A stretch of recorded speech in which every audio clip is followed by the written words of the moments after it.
नमस्कार विद्यार्थियों। राजनीति विज्ञान के मूल आधार के अंतर्गत सरकार के अंगों के बारे में हम अध्ययन कर रहे थे। व्यवस्थापिका के कार्य, व्यवस्थापिका का अर्थ, इसके बारे में हम अध्ययन कर चुके हैं। कार्यपालिका का क्या अर्थ है और कार्यपालिका के क्या प्रकार है, इसके बारे में भी हम अध्ययन कर चुके हैं। आज हम कार्यपालिका के क्या कार्य है, कौन कौन से कार्य कार्यपालिका करती है, उसके बारे में आज हम अध्ययन करेंगे। कार्यपालिका विभिन्न प्रकार के कार्य करती है। जैसे चेस्टर बर्नार्ड ने उनकी जो बुक है फंक्शन ऑफ द एग्जीक्यूटिव, उसके अंतर्गत उन्होंने ये बताया है कि कार्यपालिका बहुआयामी कार्य करती है। कार्यपालिका सिर्फ प्रशासनिक कार्य करती हो ऐसा नहीं है। जैसे पिछली क्लास में अपन ने पढ़ा भी था कि सरकार का तात्पर्य ही कई लोग कार्यपालिका के संदर्भ में लेते हैं।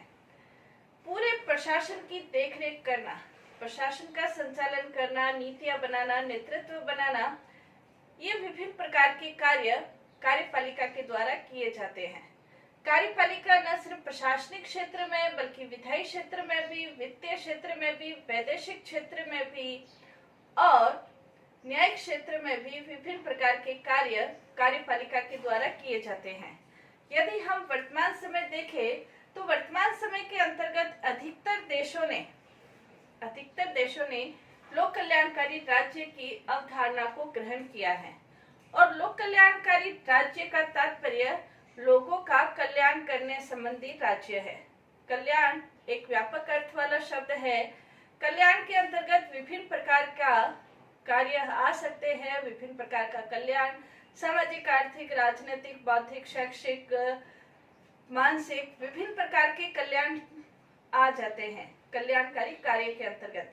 तो राज्य के द्वारा जब लोक कल्याणकारी कार्य की या लोक कल्याणकारी राज्य की अवधारणा को ग्रहण किया गया तो ऑटोमेटिकली राज्य के द्वारा विभिन्न प्रकार के कार्य किए जाने लगे। और राज्य जब विभिन्न प्रकार के कार्य कर रहा है तो उसका सीधा सीधा तात्पर्य कि कार्यपालिका के कार्यों में वृद्धि होना स्वाभाविक है, क्योंकि इन कार्यों का जो बेस है, आधार है, वो कार्यपालिका के द्वारा ही तय किया जाता है। जैसे अपन ने पढ़ा भी था कि कार्यपालिका अपने विभिन्न प्रकार के कार्य संपादित करने के लिए विभिन्न प्रशासनिक अधिकारियों की नियुक्ति करती है, प्रशासनिक कर्मचारियों की नियुक्ति करती है और वो इनके द्वारा ही अपने कार्यों का संपादन करती है, निष्पादन करती है। तो जैसे लिप्सन ये कहते हैं, राज्य के कार्य में प्रत्येक वृद्धि ने कार्यपालिका के कार्यों और शक्ति में वृद्धि की है। यानी कि जैसे राज्य के लोक कल्याणकारी राज्य की अवधारणा को ग्रहण करने से राज्य के कार्यों में वृद्धि, परिणाम स्वरूप कार्यपालिका के कार्यों में वृद्धि हुई है। तो कार्यपालिका कौन कौन से कार्य करती है, यदि संक्षिप्त रूप में हम देखें तो कार्यपालिका के द्वारा विभिन्न प्रकार के कार्य किए जाते हैं। जैसे पहला हम देख सकते हैं प्रशासन संबंधी कार्य, क्योंकि प्रशासनिक व्यवस्था का संचालन करना कार्यपालिका का कार्य है, इसलिए प्रशासन संबंधी कार्यों का यदि तात्पर्य देखें तो इसके अंतर्गत कार्यपालिका विभिन्न प्रकार के कार्य करती है। और इसके अंतर्गत यदि हम देखें तो पहला कार्य प्रशासन के संबंधित कार्यों के अंतर्गत शांति और व्यवस्था बनाए रखना। राज्य के अंतर्गत शांति और व्यवस्था बनाए रखने का, राज्य के अंतर्गत जो शांति और व्यवस्था बनाए रखने का कार्य है वो कार्यपालिका के द्वारा ही किया जाता है। चाहे किसी भी प्रकार की शासन व्यवस्था हो, संसदात्मक शासन व्यवस्था हो, अध्यक्षात्मक शासन व्यवस्था हो, संघात्मक शासन व्यवस्था हो, एकात्मक शासन व्यवस्था हो, कैसी भी शासन व्यवस्था हो, लेकिन कार्यपालिका के द्वारा जो महत्वपूर्ण रूप से कार्य संपादित किया जाता है, अपने राज्य के अंतर्गत शांति और व्यवस्था को स्थापित किए रहना। चाहे आंतरिक क्षेत्र हो चाहे बाह्य क्षेत्र हो, शांति और व्यवस्था की स्थापना करना कार्यपालिका का महत्वपूर्ण कार्य है। और इस संदर्भ में वो अपने कई सैनिक अधिकारी, पुलिस कर्मचारी, इनकी नियुक्ति के माध्यम से भी शांति और व्यवस्था को स्थापित करती है। कार्यपालिका का ये कार्य है कि राज्य के अंतर्गत जो आपराधिक घटनाएं हैं, आपराधिक तत्व है, वो उसके नियंत्रण में रहे, राज्य में शांति और सुव्यवस्था की स्थापना हो ताकि नागरिक अपना जीवन सुव्यवस्थित तरीके से व्यतीत कर सके। तो पहला कार्य हम देख सकते हैं, शांति और व्यवस्था को बनाए रखना कार्यपालिका का महत्वपूर्ण कार्य है। दूसरा इसके अंतर्गत कार्य सुविधाएं प्रदान करना।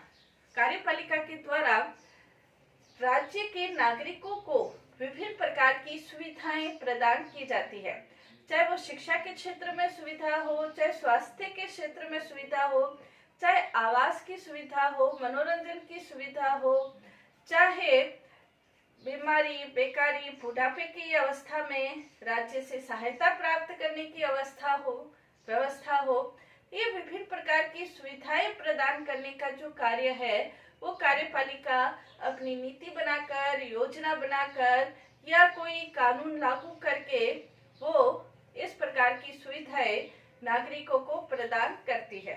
तो कार्यपालिका का दूसरा महत्वपूर्ण कार्य हम कह सकते हैं सुविधाएं प्रदान करना। तीसरा इसका महत्वपूर्ण कार्य नियंत्रण स्थापित करना। कार्यपालिका अपना जो ये विभिन्न प्रकार के कार्य करती है, सुविधाएं प्रदान करने से संबंधित कार्य या शांति व्यवस्था स्थापित करने से संबंधित कार्य, तो इन कार्यों को कार्य रूप में परिणत करने के लिए कार्यपालिका के द्वारा विभिन्न प्रकार के विभागों की व्यवस्था की जाती है।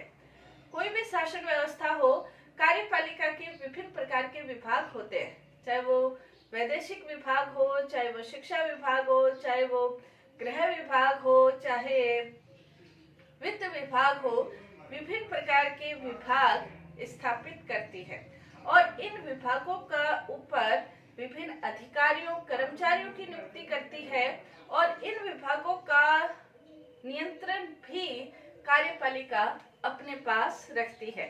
तो तीसरा महत्वपूर्ण उसका कार्य, जो विभिन्न प्रकार के विभाग स्थापित किए जाते हैं और उसके अंतर्गत जो कर्मचारी होते हैं और विभाग अपना कार्य सुचारू रूप से संपादित करे, इन सभी के ऊपर नियंत्रण लगाने का कार्य कार्यपालिका के द्वारा किया जाता है।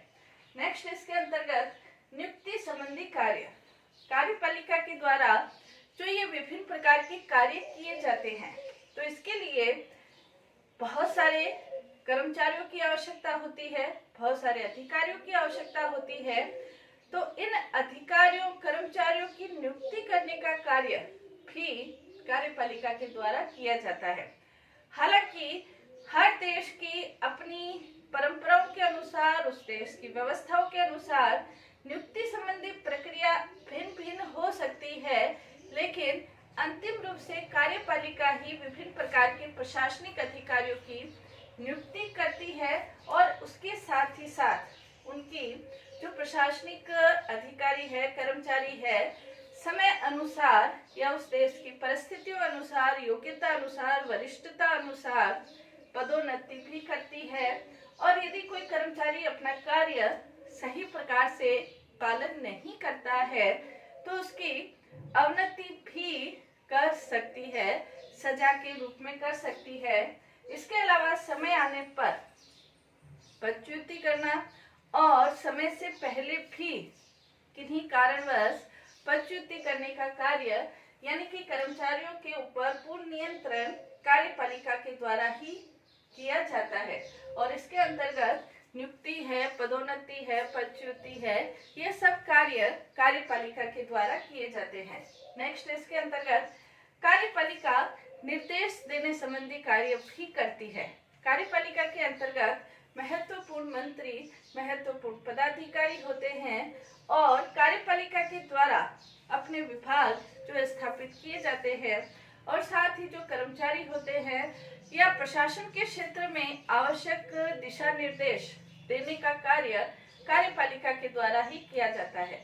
जैसे वर्तमान समय यदि हम देखें तो कोविड-19 बीमारी जो फैल रही है, उससे संबंधित निर्देश, आवश्यक दिशा निर्देश नागरिकों को क्या करना चाहिए, कर्मचारियों को क्या करना चाहिए, किस प्रकार की व्यवस्थाएं स्थापित करनी चाहिए, तो इस संबंध में आवश्यक निर्देश कार्यपालिका के द्वारा ही दिए जाते हैं। तो ये महत्वपूर्ण रूप से प्रशासनिक कार्य कार्यपालिका के द्वारा किए जाते हैं, जैसे शांति व्यवस्था स्थापित करना, सुविधाएं प्रदान करना, नियंत्रण करना, नियुक्ति करना, निर्देश करना, ये सभी कार्य। इसके अंतर्गत यदि हम कार्य देखें कार्यपालिका का, तो दूसरा महत्वपूर्ण कार्य है वैदेशिक संबंधों का संचालन करना। विदेश नीति का प्रतिनिधित्व या विदेश नीति का संचालन, संपादन, निष्पादन करने का कार्य कार्यपालिका के द्वारा ही किया जाता है, क्योंकि राज्य का प्रतिनिधित्व करने का कार्य कार्यपालिका ही करती है और इसलिए वैदेशिक नीति का संचालन कार्यपालिका ही करती है। वैदेशिक संबंधों के अंतर्गत यदि हम देखें तो प्रतिनिधि नियुक्त करना, अपने राज्यों के प्रतिनिधि दूसरे राज्यों में नियुक्त करना, ताकि वैदेशिक संबंधों का संचालन सुचारू रूप से चल सके और दूसरे राज्यों के जो प्रतिनिधि अपने राज्य में नियुक्त होते हैं उनके प्रमाण पत्रों को स्वीकार करना, उन्हें सुविधाएं देना, उनके बारे में व्यवस्थाएं करना, ये सभी कार्य कार्यपालिका के द्वारा किए जाते हैं। नेक्स्ट, वैदेशिक संबंधों के अंतर्गत हम देख सकते हैं संधियां करना। विभिन्न प्रकार की संधियां एक राज्य दूसरे राज्य के साथ करता है। प्रशासनिक संधि, व्यापारिक संधि, वाणिज्य संधि, सांस्कृतिक संधि, सैनिक संधि, कई संधियां होती है। परमाणु अस्त्रों पर नियंत्रण लगाने से संबंधित संधि, शांति संधि, ये विभिन्न प्रकार की संधियां करने का उत्तरदायित्व भी कार्यपालिका। अंतर्राष्ट्रीय सम्मेलन का संचालन करना, ये भी कार्यपालिका का ही कार्य है। अंतर्राष्ट्रीय विभिन्न प्रकार के अंतर्राष्ट्रीय सम्मेलन हो सकते हैं। सामाजिक सम्मेलन, आर्थिक सम्मेलन, राजनीतिक सम्मेलन, वाणिज्यिक सम्मेलन, एक राज्य की दूसरे राज्य के प्रति सांस्कृतिक आदान प्रदान से संबंधित सम्मेलन, ये विभिन्न प्रकार के सम्मेलन अपने राज्यों में दूसरे राज्यों के द्वारा आयोजित करना और अपने राज्य के सम्मेलन दूसरे राज्यों में आयोजित करना। इसके अलावा विभिन्न अंतर्राष्ट्रीय मुद्दों से संबंधित सम्मेलन, जैसे आतंकवाद को नियंत्रण करने से संबंधित सम्मेलन या परमाणु अस्त्र शस्त्र पर नियंत्रण से संबंधित सम्मेलन, पर्यावरण को सुरक्षित रखने से संबंधित सम्मेलन, विभिन्न अंतर्राष्ट्रीय मुद्दों से संबंधित सम्मेलन उस आयोजित करना या उस सम्मेलन में भाग लेना। उस सम्मेलन के अंतर्गत भारत या अपने राज्य की जो नीति है या अपने राज्य का जो व्यू है, विचार है, वो लोगों के सामने बताना, ये सभी कार्य कार्यपालिका के द्वारा किए जाते हैं। नेक्स्ट, इसके अंतर्गत जो कार्य किए जाते हैं वो समझौते स्थापित करना। एक राज्य दूसरे राज्य के बीच, एक राज्य बहुराज्य के बीच, एक राज्य के द्वारा दूसरे संगठन के बीच जो समझौते किए जाते हैं, अपने राष्ट्र की उन्नति के लिए भी, विश्व की उन्नति के लिए भी, शांति समझौते जैसे विश्व की उन्नति के लिए, तो इस प्रकार के विभिन्न समझौते करने का कार्य कार्यपालिका के द्वारा किया जाता है। नेक्स्ट, इसके अंतर्गत यदि हम देखें सैनिक कार्य, सैनिक कार्य का उत्तरदायित्व भी कार्यपालिका के ऊपर होता है और सेना से संबंधित संपूर्ण जिम्मेवारी कार्यपालिका प्रधान की ही होती है। और इसके अंतर्गत यदि जैसे चांसलर कैंट ये कहते हैं, सैन्य बल का नियंत्रण एवं प्रयोग, शांति की स्थापना और बाहरी आक्रमण से रक्षा स्वभावतः मतलब ये कार्य दूसरा अन्य कोई अंग नहीं कर सकता।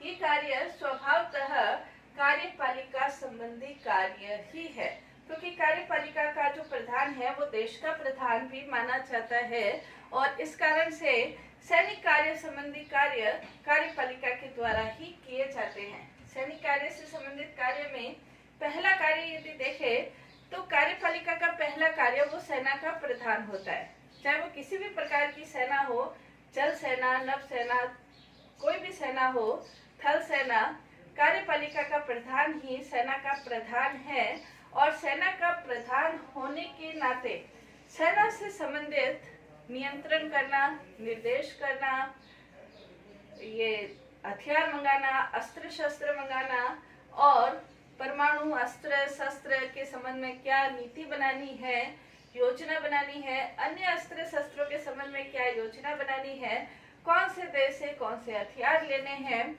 ये सभी कार्य, जैसे वर्तमान समय हम देखें तो राफेल से संबंधित जो कार्य है वो किसके द्वारा, कार्यपालिका के प्रधान के द्वारा ही किए गए हैं। तो सेना का प्रधान होता है। दूसरा, इसके अंतर्गत विदेशी आक्रमण से रक्षा।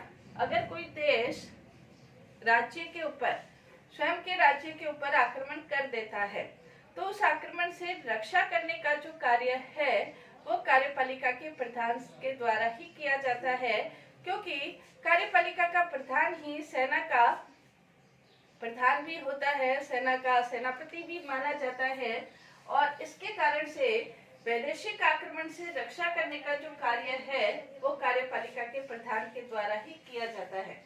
नेक्स्ट, इसके अंतर्गत शांति की स्थापना करना। आंतरिक क्षेत्र के अंतर्गत भी और बाह्य क्षेत्र के अंतर्गत भी शांति की स्थापना करना कार्यपालिका का कार्य है। यदि इसके अंतर्गत हम देखें तो आंतरिक क्षेत्र के अंतर्गत यदि देखें तो आंतरिक क्षेत्र के अंतर्गत शांति की स्थापना करना, कहीं विद्रोह हो गया, हड़ताल हो गई, कोई आगजनी की घटना हो गई, अन्य कोई आक्रमण हो गया, आतंकी आक्रमण, नक्सली आक्रमण, ये जो विभिन्न प्रकार के आक्रमण हैं, या अन्य कोई आक्रमण जैसे एक जाति का दूसरी जाति के ऊपर, धर्म का दूसरे धर्म के ऊपर, इस प्रकार के जो आक्रमण की स्थिति होती है, अव्यवस्था, अशांति, विद्रोह की जो स्थिति है, उससे रक्षा करने का कार्य कार्यपालिका प्रधान के द्वारा किया जाता है। बाह्य क्षेत्र के अंतर्गत भी शांति स्थापना करने का कार्य, दूसरे देशों के साथ शांति संधियां समझौते करने का जो कार्य है वो कार्यपालिका के द्वारा ही किया जाता है। तो संक्षेप के अंतर्गत कार्यपालिका के कार्यों का हमने अध्ययन किया। इसके और भी बहुत से कार्य है। नेक्स्ट क्लास के अंतर्गत कार्यपालिका के दूसरे कार्यों का हम अध्ययन करेंगे। धन्यवाद।